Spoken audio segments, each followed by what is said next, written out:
Le 21 novembre 2019, des tweets sponsorisés concernant l'île d'Héroda renvoyaient à un site web faisant la promotion de ses vues pittoresques, de sa vie marine et de sa cuisine balnéaire. Le seul souci ? Héroda n'existe pas. C'est complètement fictif. Le musicien et photographe Austin Striffler a été le premier à le remarquer, attirant l'attention sur lui dans un long thread étalé sur plusieurs jours. Le site internet de Visite Héroda regorge d'ailleurs de détails étranges. Le copyright du site date de 2004, alors que le nom de domaine a été enregistré le 28 octobre 2019.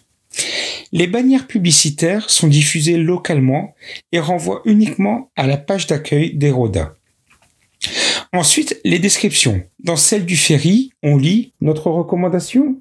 Évitez de quitter Héroda les jours impairs. » Pour les charters de pêche, il est dit « Pour plus de chance, pensez à porter une boucle d'oreille en or. » Ou aussi le Fisherman's Pub. La seule règle du bar ? Ne parlez pas de cochons dans le pub. La carte de l'île, quant à elle, a été apparemment générée par Incarnate, un créateur de cartes fantastiques en ligne.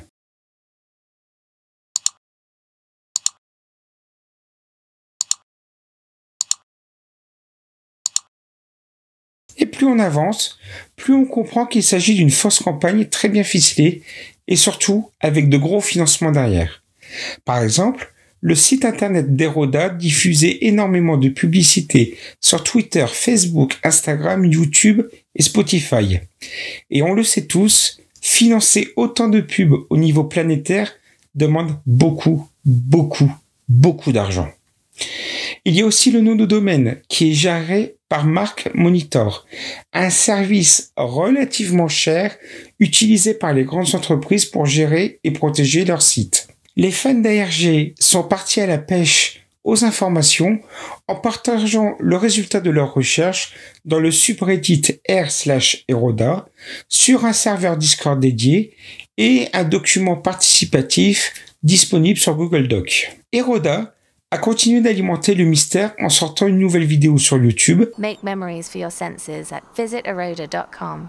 Héroda, no land quite like it. Et de nouveaux messages assez mystérieux sur Twitter, Facebook et Instagram. Aucune information utile n'était disponible sur le site internet, que ce soit dans le code HTML ou CSS, les métadonnées pour les photos sur le site, etc. Malgré tout ça, celui qui était derrière ce mystère n'a pas réussi à tout cacher. Une théorie a vite émergé de certains fans.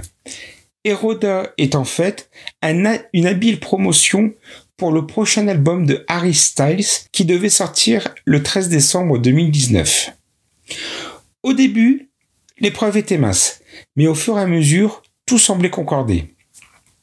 Déjà, de nombreuses photos et vidéos du site Visite Héroda semblent venir de Saint-Abbs, un petit village de pêcheurs sur la côte sud-est de l'Écosse, au même endroit où Harry Styles tournait un clip vidéo en août 2019. L'un des acteurs de la vidéo arbore des tresses assez élaborées.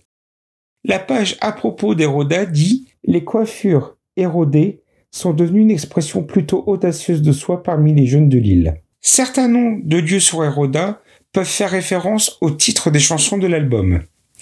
Le Fisherman's Pub, par exemple, est situé au coin de Cherry Street et Golden Way, tandis que les premières pistes des côtés A et B de Fine Line, donc l'album de Harry Styles, s'appellent Golden et Cherry. Le site lancé pour faire la promotion du nouvel album de Harry Styles était aussi géré par Mark Monitor. Bon, à ce stade-là, ça peut ressembler à des coïncidences. Mais le producteur Ryan G a vu une annonce Visite Héroda sur Facebook. Plus étonnant, Facebook avait signalé que l'annonce lui avait été montrée parce qu'il avait visité le site officiel de Harry Styles.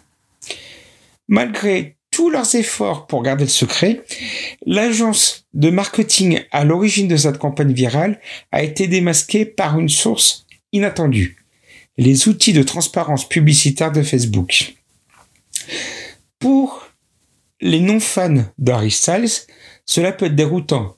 Pourquoi un musicien lancerait-il une campagne virale comme celle-ci juste pour promouvoir un nouvel album ? Les ARG sont un moyen créatif de construire tout un univers autour d'une œuvre d'art, qu'il s'agisse d'un jeu vidéo, d'une émission de télévision ou d'un album, tout en révélant des détails pour les fans dévoués. Par exemple, l'album Year Zero de Nine Inch Nails. Des indices étaient cachés dans les t-shirts de concert, des clés USB étaient laissées lors des spectacles avec des morceaux de l'album encodés.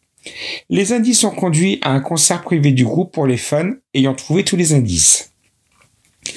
Le 2 décembre 2019, le compte Visite Eroda a tweeté la bande-annonce du clip vidéo Adore You de Harry Styles, liant Harry au site. Pour moi, la partie la plus intéressante a été de voir l'association des passionnés d'ARG et des fans de Harry Styles. À noter que de nombreux passionnés d'ARG espéraient avoir affaire à quelque chose d'un peu plus profond.